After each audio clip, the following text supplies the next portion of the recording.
국내 코로나19 신규 확진자가 1월 이후 106일 만에 최다를 기록했습니다. 확산세가 점점 거세지면서 4차 유행 이후 연일 최다 기록을 경신하고 있어 향후 확산 추이가 주목되고 있습니다. 네, 오늘 관련 소식 두 분과 짚어보겠습니다. 김윤 서울대 의료관리학과 교수, 최영일 시사평론가와 함께합니다. 어서 오세요. 안녕하세요. 네, 106일 만에 최다고 네. 거의 800명에 육박하는 상황이라서 정확하게 797명입니다. 근데 이번 주 계속 저희가 다루면서 이러다가는 다음 주에는 이 상황이 어떤 기준점이라는 게 베이스라인 자체가 1000명이 되는 게 아니냐.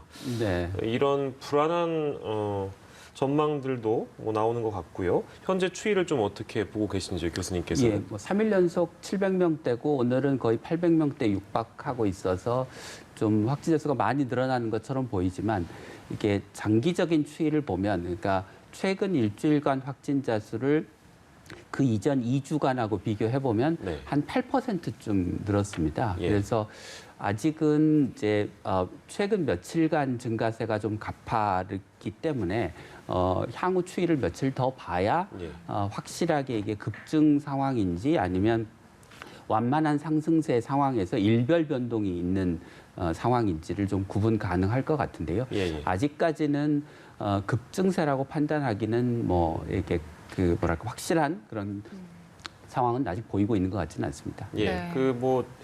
이런 지표들도 저희가 좀 주목해서 보면 지금 상황이 감염 경로 알 수 없는 환자들의 비율은 이미 30%에 육박하고 있는 상황이기 때문에 그러니까 환자 한 명이 나오면 그러니까 환자 한 3명 중에 한 명은 경로를 모른다는 거 아니겠어요? 네, 그렇습니다. 이것도 향후의 어떤 그 추이를 분석하는 데 토대가 될 수 있는 그런 중요한 지표가 될 것 같습니다. 어떻게 보고 계세요?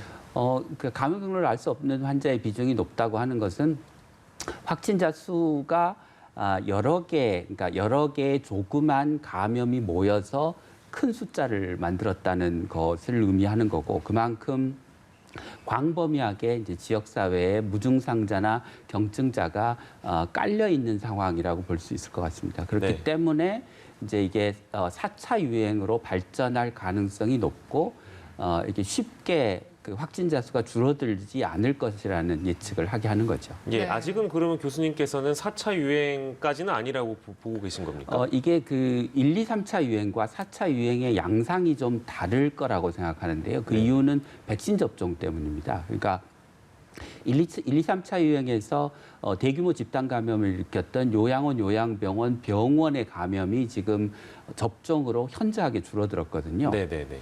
그 부분이 줄어들면서 지금 확진자의 증가 속도가 예전에 가파랐던 거에 비해서 지금 완만하게 꺾여 있는 상황입니다. 그래서 이게 4차 유행은 시작했다고 보는 게 맞을 것 같고 그런데 네. 4차 유행의 양상이 기존 유행에 비해서는 완만한 확산세를 보이는 것이라고 판단하는 게 맞을 것 같습니다. 네. 네. 지금 방역 당국에서는 일단 현재 상황을 두고 거리두기 단계를 높이는 것보다는 네. 지역 사회에 숨어 있는 무증상자들 찾아내기 위해서 선제 검사를 좀 확대하는 데 힘을 쏟고 있잖아요. 맞습니다. 그 선제 검사는 효과를 좀 보이고 있습니까? 지금 우리나라가 그래도 지금까지 이 다른 나라와 비교했을 때 지금 4차 유행이 사실상 진행되고 있는 것이고 이 한 2,300명대를 우리가 이제 억제의 기준으로 봤을 때 2배 이상 높아져 있잖아요. 그러니까 조금 이제 당혹감이 있는데 그것을 제외하고 냉정하게 상대적으로 보면 방역에 성공하고 있는 나라인 것은 맞단 말이죠. 예. 그 가장 중요한 원인 첫 번째가 선제 검사에 있다고 봐요. 검사의 역량이 그야말로 풀가동이 되면서 다른 어느 나라보다도 이제 검사의 효과를. 그러니까 사실은 우리가 자가진단 키트 문제도 필요하냐 필요 없느냐의 논란에서 PCR 검사가 적용이 되기 어려운 상황이면 뭐라도 해야 되는데 우리는 PCR 검사로 일단은 모든 게 다 처리가 돼 왔단 말이죠. 그러니까 이제 보조적 수단이 신뢰성이 떨어지고 민감도가 낮은데 굳이 쓸 필요가 있겠느냐 이제 이런 고민이 있었던 것이고 그러면 선제 검사의 저는 효과는 중요하다고 봅니다. 예. 다만 한 가지 조금 전에 짚었던 또 하나는 역학조사였어요. 창고라는 국가는 역학조사가 무의미해요. 할 수가 없죠. 어떻게 초발 환자를 찾겠어요? N차 감염이 그냥 퍼져 있는데 인도는 하루에 지금 20만 명 넘고 예. 미국, 영국도 하루에 수만 명씩 나오지 않습니까? 역학조사가 불가능하죠. 그래도 우리는 이제 100명대 숫자에서 역학조사로 꼼꼼하게 감염 경로를 찾아 들어가는 일을 아직도 하고 있단 말이죠. 저는 그래서 선제 검사와 역학조사 이 두 가지가 우리 방역 성공의 중요한 예. 요체라고 보고 있는데, 자, 이것은 유지해야 됩니다. 유지해야 되는데, 그다음 세 번째가 거리두기 단계 적용 부분이에요. 근데 거리두기 단계가 너무 오래 지금 횡보하고 있지 않습니까? 네네. 그런 측면에서는 저는 거리두기 단계가 조금 룰 베이스로 지표가 올려야 하면 과감하게 올리고 지표상 낮춰야 되면 또 낮추고 이 부분들을 지난해에는 우리가 조금 조심스러웠죠. 예. 이 방역과 경제의 관계 때문에. 근데 이제는 1년이 넘어서 이제 일상이 되고 있지 않습니까? 네네. 일상 방역입니다. 그럼 그냥 올려야 되면 이번 주에 올리고 과감하게. 그리고 이제 풀렸으니까 낮춥시다. 그럼 그 다음 주부터 낮추고 이것을 수시로 좀 빠르게 적용하는 것이 효과가 있지 않겠는가 하는 부분까지 보태진다면 예. 방역이 조금 더 나아질 수 있지 않을까 하는 생각을 해봅니다. 그럼 지금 상황은 사실 하루 평균 지역 발생 확진자가 640명이 조금 넘어선 네. 상황인데 그러면 2.5단계의 기준을 넘어선 거잖아요. 2.5단계를 넘어선 지가 오래됐습니다. 예. 근데 근데 지금 안 우리는 높이고 수도권 있죠. 2단계, 예. 비수도권 1.5단계, 그리고 비수도권 중에도 지금 비율이 거의 40% 가까이 육박하다 보니까 오늘은 이제 수도권이 65%거든요. 어제 한 64%. 그러니까 비수도권이 40%를 이제 육박하고 있어요. 그럼 사실 6대4 정도의 비율로 보면 비수도권도 아까 김 교수님 말씀처럼 바이러스가 이제 퍼져 있다. 우리 지근거리까지 와 있다. 이렇게 봐야 되기 때문에 그러면은 좀 과감하게 이 일부 지자체는 지자체 자체적으로 부산 같은 곳 2단계로 올리고 지금 또 일부 2단계로 올린 곳이 있습니다. 예. 그런데 이제 이러한 것들을 조금 수시로 적용해야 되지 않을까. 지금 숫자는 2.5단계에 도달한 지가 꽤 됐는데 예. 2단계가 지속된 지도 꽤 됐거든요. 예. 그러니까 이게 지금 방역 단계와 지금 방역 상황이 안 맞고 있는 이 불일치 현상, 괴리 현상이 오래가고 있는데 그 국민들이 묻겠죠. 왜 그런 거냐. 경제 때문에 고민스럽습니다. 근데 그러면서 국민들은 지금 해이해지는 거거든요. 저는 우리 자율적으로 이 방역에 참여해야 되는 국민들이 어찌 보면은 정부가 엄격하게 룰을 적용하지 않으면 예. 개인들도 룰을 좀 지키지 않는 일탈들이 많이 벌어지고 있다. 이게 지금 우려되고 있는데 룰은 준수하라고 만든 거니까 준수하는 게 좋을 것 같습니다. 네. 예. 교수님, 그 정부에서는 일단 시설별로 좀 단계별로 조치를 취하겠다는 입장을 보이고 있잖아요. 네. 근데 어떤 조치가 있어야 제대로 실효성을 발휘할 수 있을까요? 저는 그 기존에 이제 사회적 거리두기 방역 지침에서 사각지대로 놓여 있는 사업장에서의 집단 감염을 줄이기 위한 고용노동부의 좀 적극적인 개입이 필요하다고 생각합니다. 예. 네. 또 이제 방역 당국에서는 최근에 그 실내 체육 시설을 대상으로 해서 문화체육관광부가 보다 집중적으로 책임을 지고 점검을 하겠다 네네. 이런 대책을 내놓기도 했고요. 그래서 기존 사회적 거리두기 체제를 단계를 올리지 않고 유지한다고 하더라도 지금 주로 다중이용시설 중심으로 되어 있는 현행 사회적 거리두기의 대책에서 빠져 있는 그리고 집단 감염이 많이 발생하는 곳에 대한 대책들을 좀 취할 필요가 있다고 생각합니다. 근데 네. 그게 이제 지침으로 이루어지는 것이 아니라 현장에 나가서 환경을 개선하고 지원하고 이렇게 해줘야 되는 부분이라 좀 시간이 걸리기도 하고 국민들 입장에서 정부가 뭘 하는지 쉽게 눈에 띄지 않을 수는 있다고 생각하는데 예. 네네. 좀 적극적으로 정부가 나서서 현장에서 어떤 개선 활동을 하거나 지원 활동을 하면 충분히 좀 개선될 여지는 있다고 생각을 합니다. 예, 그 관련 부처에서 이제 그런 부분들을 들여다봐야 된다는 말씀이시고요.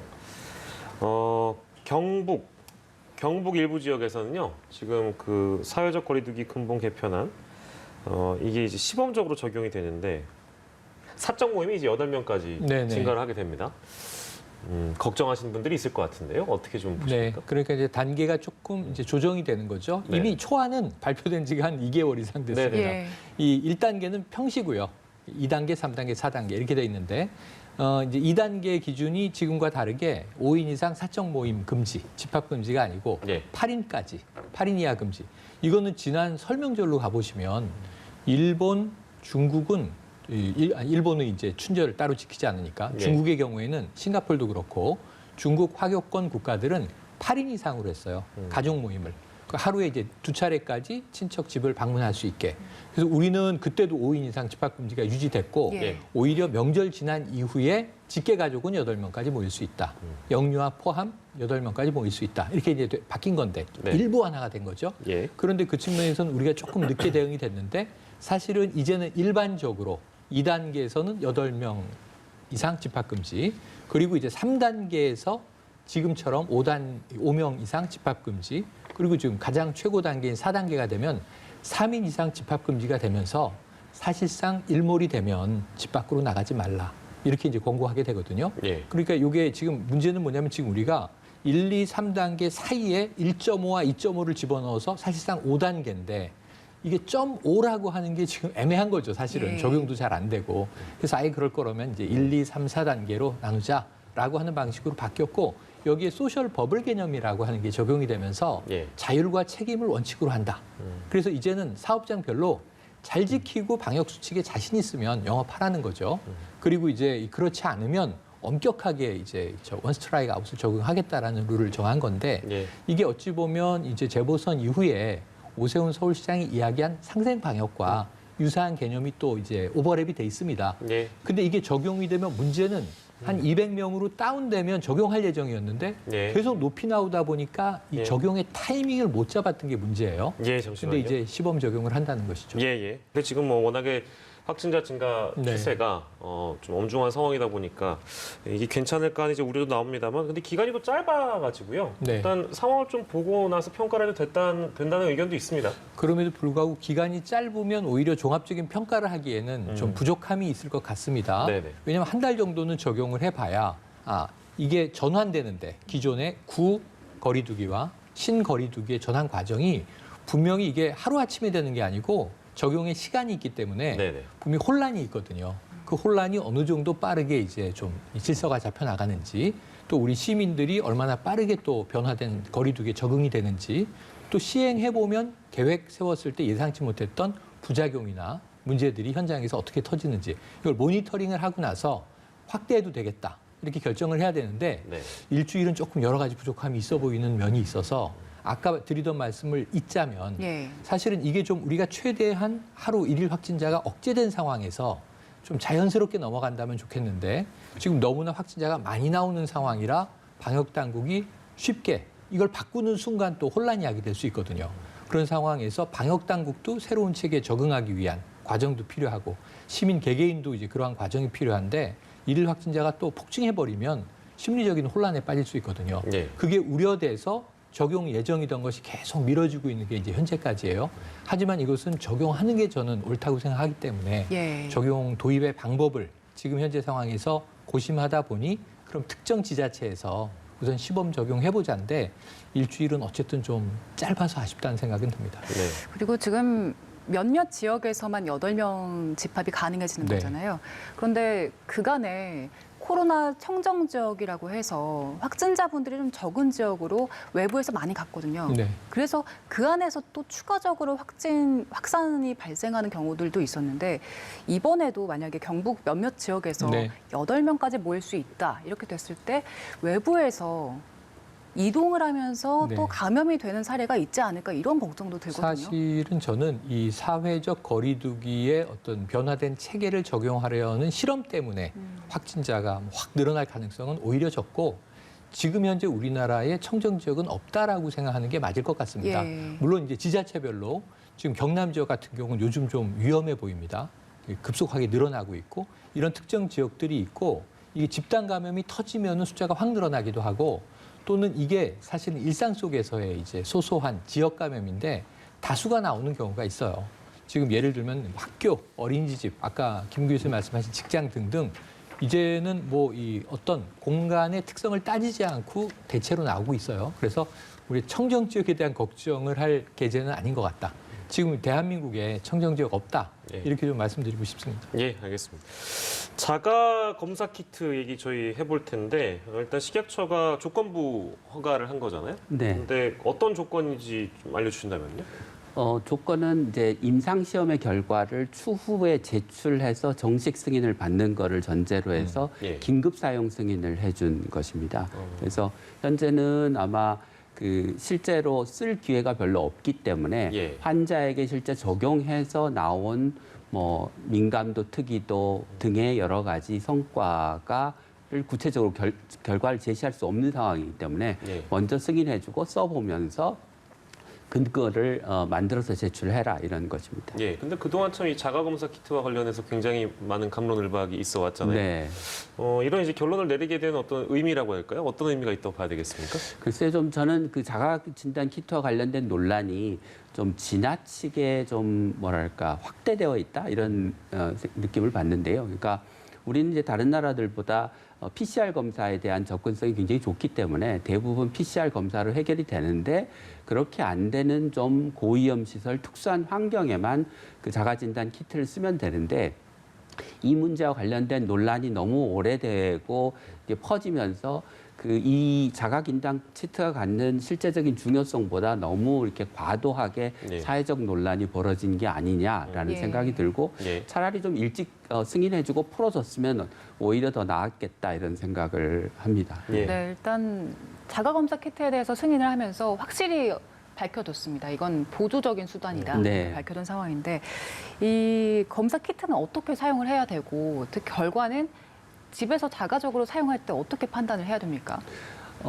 이 자가진단 키트는 그 코 안에서 이제 샘플을 채취해서 그거를 이제 용액에 넣은 다음에 그 용액에서 샘플로 채취된 것 그 비강에서의 도말이 추출되면 그 부분을 그 테스트 키트에 넣어서 예. 그 물방울을 떨어뜨려서 이제 그 줄이 나오는 두 줄이 나오면 양성입니다. 그러니까 흔히 이제 생각하는 그 임신 자가 진단 키트하고 거의 같은 원리라고 생각하시면 되겠습니다. 예, 예. 되게 한 15분 정도 있으면 결과가 나온다고 하고요. 예. 근데 이제 사용상 유의점은 민감도가 떨어지기 때문에 내가 음성이라고 결과가 나왔다고 해서 꼭 코로나 환자가 아니라는 확신을 가지면 안 된다는 겁니다. 그러니까 예. 지금 실제 그 식약처나 질병청에서 시험한 결과에 따르면 코로나 환자 중에 한 절반 정도밖에 못 찾아내기 때문에 예. 내가 코로나에 걸렸더라도 이 자가진단 키트를 통해서 양성으로 진단될 확률은 절반밖에 안 된다. 이렇게 생각하시면 되겠습니다. 그럼 그 정확도를 조금 높이려면 뭐 반복적으로 여러 번 사용을 하면 괜찮겠습니까? 같은 진단 키트를 반복적으로 여러 번 사용한다고 해서 그 결과가 올라갈 가능성은 그렇게 높지 않고요. 물론 예. 이제 처음 했을 때 표본을 제대로 채취를 못해서 내 몸 안에 바이러스가 있는데도 불구하고 그게 소량밖에 묻어 나오지 않아서 예. 음성으로 나왔을 때 다시 한번 하면 양성이 나올 가능성은 있겠죠. 그런데 그게 여러 번 반복한다고 해서 매번 그 정확도가 올라가거나 그렇게 예. 하는 거는 그런 결과를 기대할 수는 없습니다. 그리고 저희가 PCR 검사를 받으러 가면 그 면봉 같은 걸 네. 상당히 깊숙이 넣어서 네. 힘들거든요. 네. 이것도 그렇게까지 넣어야 됩니까? 이건 자기가 그 표본을 채취하는 것이기 때문에 그렇게 깊숙이 넣어서 표본을 채취할 수가 없어서 그냥 가까이 있는 코 안에서 그 소위 콧물 같은 걸 채취해서 거기에 바이러스가 있는가를 보는 방법이라고 생각하시면 되겠습니다. 예. 예. 그렇게까지 뭐 깊숙하게 그 들어가는 것은 아니다. 네. 말씀이시고요. 저희 백신 얘기 저희 좀 해보겠습니다. 그 EMA라고 부르죠. 유럽의약품청.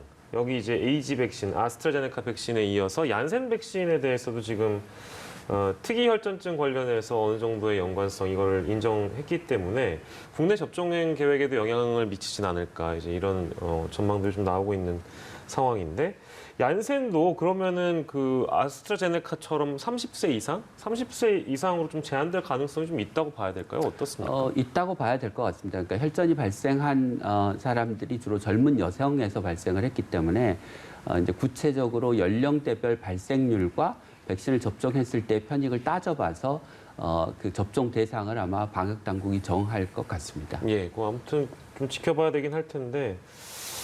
아스트라제네카 백신 수준으로 정해지지 않을까라는 이제 그런 전망들은 뭐 많이 나오고 있는 것 같습니다. 네, 그런데 이제 아스트라제네카 백신에 비해서 그 실제로 혈전 발생률이 좀 낮았기 때문에, 예, 예. 그러니까 미국에서는 700만 명을 접종해서 6건이 나왔기 때문에 예, 예. 아스트라제네카의 발생 빈도보다 좀 낮은 편입니다. 혈전 발생률이. 예. 그래서 뭐 그 결과에 따라서는 그냥 전 연령층에 접종을 하는 쪽으로 결론이 날 가능성도 있다. 예. 그런데 그것은 구체적으로 어느 연령대에 얼만큼의 혈전이 발생했는지를 예. 보고 판단을 해야 될 것 같습니다. 네. 예. 그리고 요즘 논의가 많이 되는 백신이 러시아 네, 스푸트니크 V 백신입니다. 맞습니다. 일단 지금 러시아 외무장관이 곧 스푸트니크 V가 세계보건기구에서 승인을 받을 네. 것이다 이런 이야기를 했는데 WHO에서 승인을 받으면 지금 존재하고 있는 안전성 논란은 어느 정도 불식이 될까요? 어느 정도는 불식이 되겠죠. WHO 기준상으로 제일 중요한 게 지금 효과성과 안전성 아니겠습니까? 예. 효과가 굉장히 좋은데 불안전하다. 이거 못 쓰는 겁니다, 사실은. 효과가 좋으면 뭘 해요? 부작용이 많이 나오게 될 텐데 이런 문제들 때문에 WHO 기준이라고 하는 것은 충분한 효과성. 근데 이제 이 WHO 기준은 효과성을 한 60% 이상이면 쓸만한 것이다. 이렇게 예. 보는 것이고 안전성은 이제 부작용이 없어야 하는 것이죠.